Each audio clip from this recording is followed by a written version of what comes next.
Presidente, parece que tem uma questão de uma mudança de doutrina aí, porque muito recentemente, em 2012, o governo Dilma Rousseff colocou a Caixa e o Banco do Brasil para duelar com a banca privada. Acabou criando um ambiente de disputa que repercutiu muito mal e foi, inclusive, motor de uma grande desconfiança que acabou fazendo com que investimentos deixassem o país, justamente porque não se entende que num país capitalista bancos estatais vão concorrer com bancos privados, ao contrário do que se fazia aqui no Brasil. Quero saber se mudou mesmo isso, ou se existe ainda algum risco de que o governo se aparelhe desses bancos para tentar experiências heterodoxas no campo da economia. Não, eu acho que nós vivemos um momento, nesse período que você está falando, de 2011, 2012, de uma grande crise. Nessa crise que se instalou no Brasil, nós tínhamos, naquele momento, uma capacidade financeira do Estado de fazer investimentos.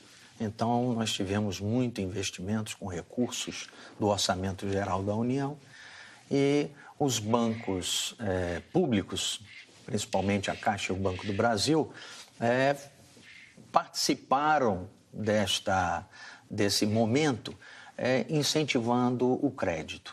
Baixamos as taxas de juros, os bancos privados se mantiveram no mesmo patamar, eles têm uma carteira que eram maior do que a da própria Caixa. A Caixa foi muito mais atuante e agressiva do que o próprio Banco do Brasil. Nós tínhamos, para se ter uma ideia, nós tínhamos 2.600 agências. No final de 2015, chegamos a 4.000 agências, conforme foi dito aqui. Nós tínhamos uma participação no crédito de 7% da carteira de crédito nacional do sistema financeiro. Hoje nós temos 22%. Então, nós ocupamos um espaço que foi aberto pela saída ou pelo recolhimento dos bancos privados. Então, nós fizemos isso. Havia um temor muito grande, ou um comentário muito grande da classe econômica, própria imprensa, de que a Caixa poderia estar entrando num lugar onde todos estavam saindo. E nós fizemos isso com muita segurança, sem muito risco, e conseguimos abocanhar uma parte do mercado. Então, hoje, nós somos um banco que tem, no seu tamanho, a sua participação de mercado condizente com o seu tamanho. Isso não tem acontecido. Cito como um exemplo claro. O governo anunciou, em 2014, aquele cartão que dava direito à família do Bolsa Família a comprar os móveis e utensílios para a sua residência. Nós, da Caixa... Casa Melhor, que chamava aquilo. Minha Casa Melhor. Minha Casa Melhor.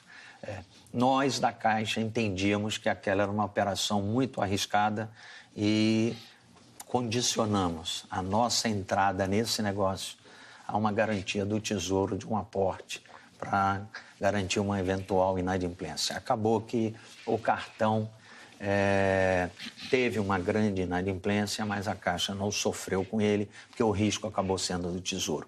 Acho que a governança da Caixa ela é muito diferente, mesmo com participação diversa, né, de indicações políticas dentro da Caixa, que pode acontecer, mas há uma governança que trata essas operações ou esses investimentos ou essas políticas como uma política importante. Hoje, a inadimplência da Caixa é a menor do mercado.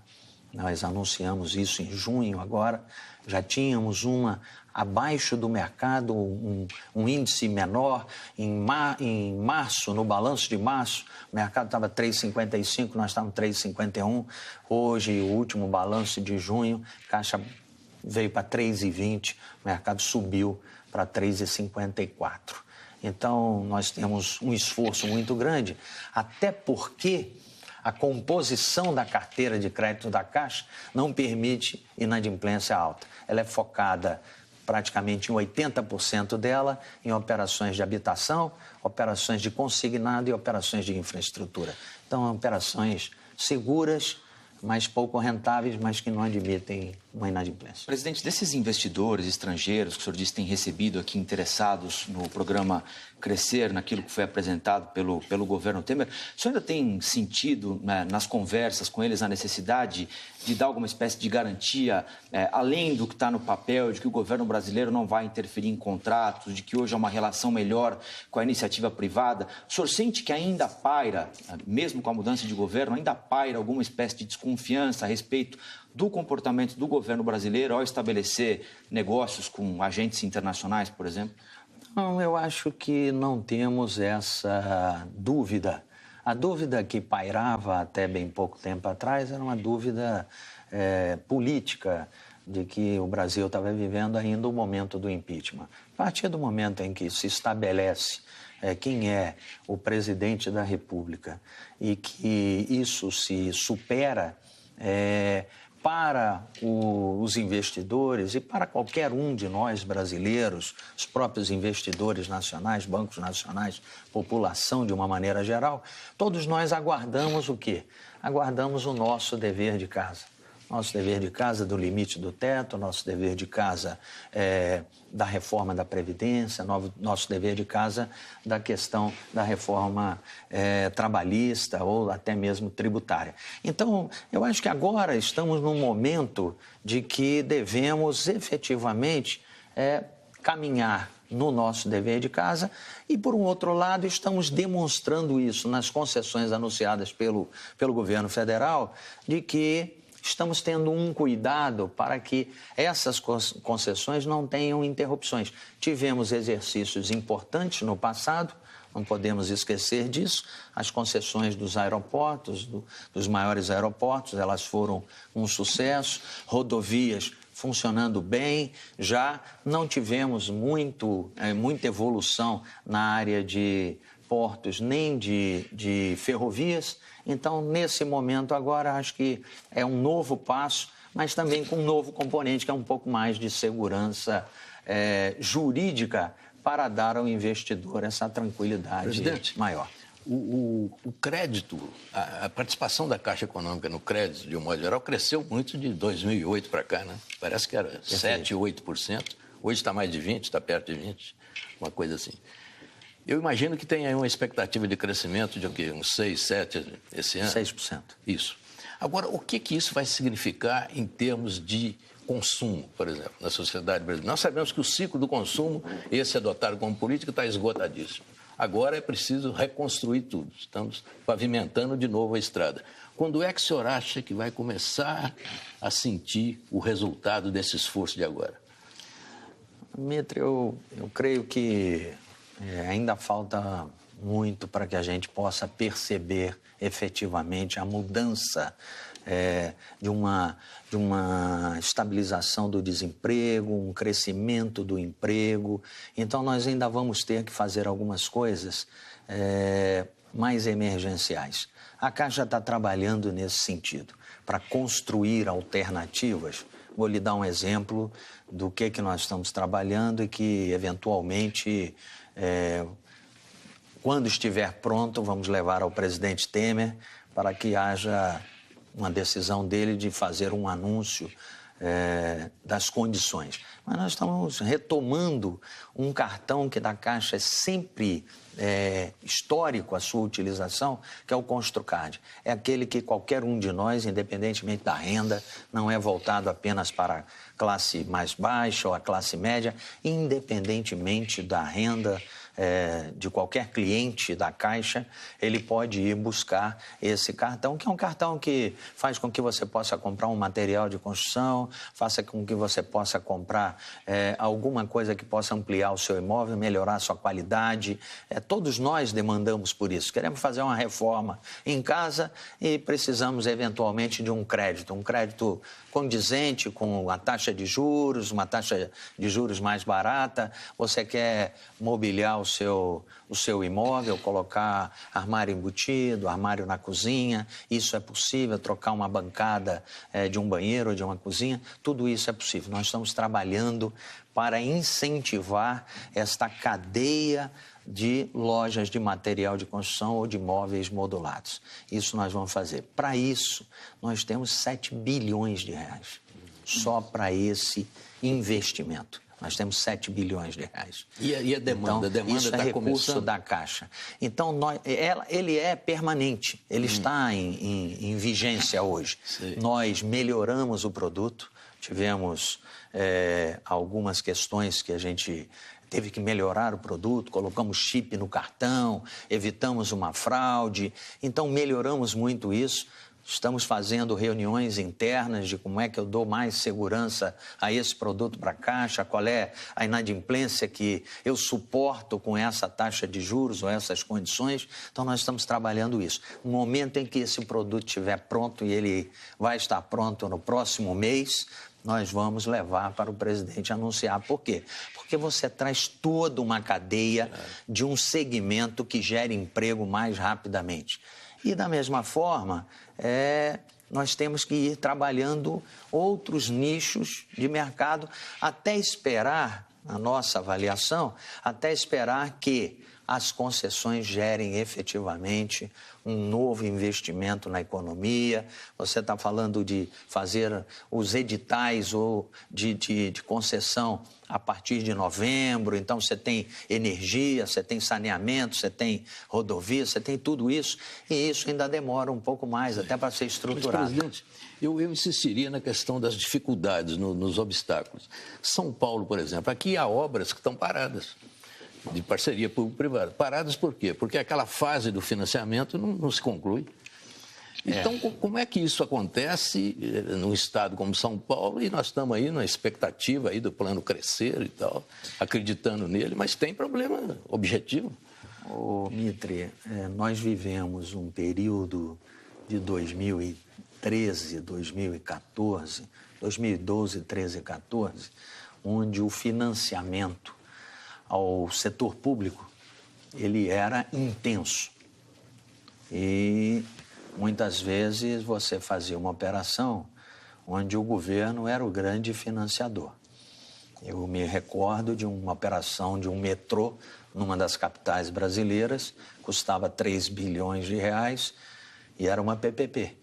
E você chamava o governo, chamava o Estado e chamava o privado. Aí falava, olha, o governo federal vai entrar com 1 bilhão. Aí o do Estado dizia assim, não, mas eu vou pegar 1 bi de financiamento. Quem é que dava o financiamento? O governo federal. E o privado, ele dizia assim, não, mas eu também preciso, da minha parte, 1 bi de financiamento. Então, no final, o que era uma PPP era investimento do governo federal. Era 1 bilhão para o privado, 1 bilhão para o governo e 1 bilhão a fundo perdido, de OGU. Seria público-público. Era um PPP, mas era tudo público. Então, hoje isso, só para concluir, hoje isso nós não temos mais disponibilidade. Nós vamos ter que rearrumar esta equação financeira de, olha, não tem mais limite de crédito para os estados ou para os municípios. Então, nós vamos ter que fazer isso com o privado.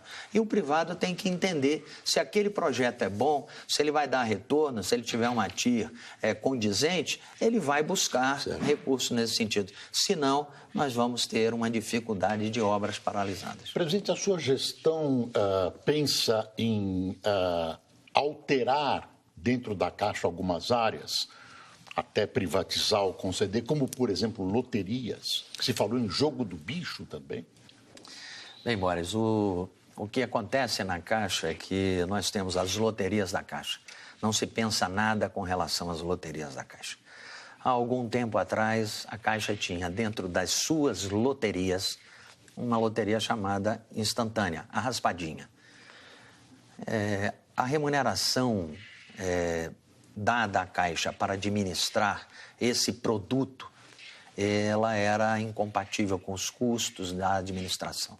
Então, a Caixa buscou alterar esse valor e não podia. O TCU fez um questionamento e disse, você não pode, através de um decreto, fazer uma alteração de uma lei. Então, proibiu. A Caixa tirou esse produto da prateleira. Hoje, nós não vendemos raspadinha. E, em 2015, o Congresso Nacional editou uma lei, ou propôs uma lei que dava à Caixa o direito de explorar a Lotex, que é nada mais, nada menos que a própria loteria instantânea. O que nós estamos pensando e estamos caminhando para fazer? Como a exclusividade é minha, nós estamos contratando um agente financeiro que irá contratar alguns assessores financeiros para a gente avaliar o preço disso, o valuation dessa operação, e é bem provável que no ano que vem nós façamos uma joint venture, nós façamos alguma modalidade financeira onde eu traga um parceiro para poder fazer esse negócio comigo. Isso para a Caixa é importante, para o Tesouro é importante e também para o comércio de uma maneira geral, as lotéricas da Caixa também, ou de uma maneira geral, aonde esse produto for distribuído ou ficar à disposição da população.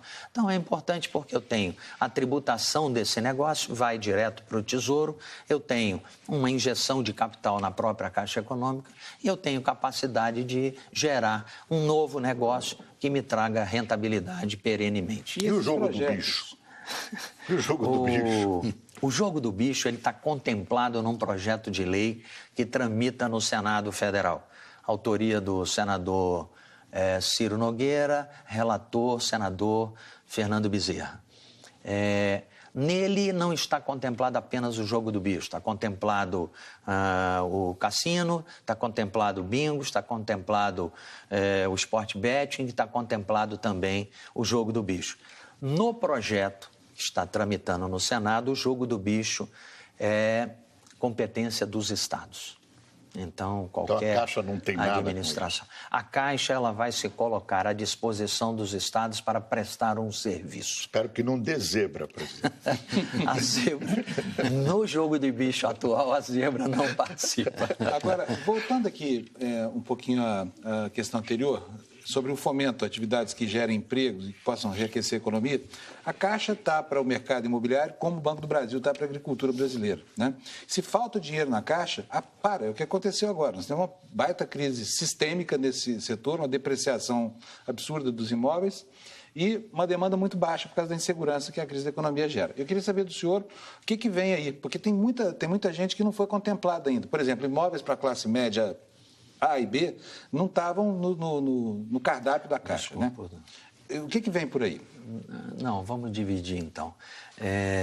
A Caixa é praticamente exclusiva nos financiamentos habitacionais com recursos do FGTS. Nenhum outro banco quer trabalhar com isso. Hoje? Sim. Hoje são 65%, né? A participação da Caixa na carteira habitacional. 65% no mercado. 2/3. É isso aí. Então, o que acontece? Essa atuação da Caixa com recursos do Fundo de Garantia nunca sofreu problema nenhum de funding. Então, nós sempre tivemos funding disponível. Separando o Fundo de Garantia com a classe mais baixa, você tem o Minha Casa Minha Vida, daquela faixa 1, que aí é um subsídio que chega a 95% do valor da unidade. O governo, o Tesouro não suporta. Quem é o parceiro do Tesouro também nessa operação? O Fundo de Garantia, a receita do Fundo de Garantia, o lucro do Fundo de Garantia, chamando assim. Ele também apoia, subsidiando essas operações, mas não suporta no ritmo que nós tínhamos de contratar 500 mil unidades por ano e tudo mais. Então, hoje, nosso objetivo maior, cumprir aquilo que contratamos. Nós, o Ministério da Cidade, tem conversado permanentemente com o ministro Bruno. Nós vamos cumprir aquilo que contratamos. Então, nós temos 4.300.000 unidades contratadas, entregamos 3 milhões de unidades e temos 1.300.000 ainda em produção do faixa 1, do faixa 2, do faixa 3. Problemas de mercado, poupança. É o funding do SBPE, é o funding da classe A e classe B e não houve falta, houve sim demanda.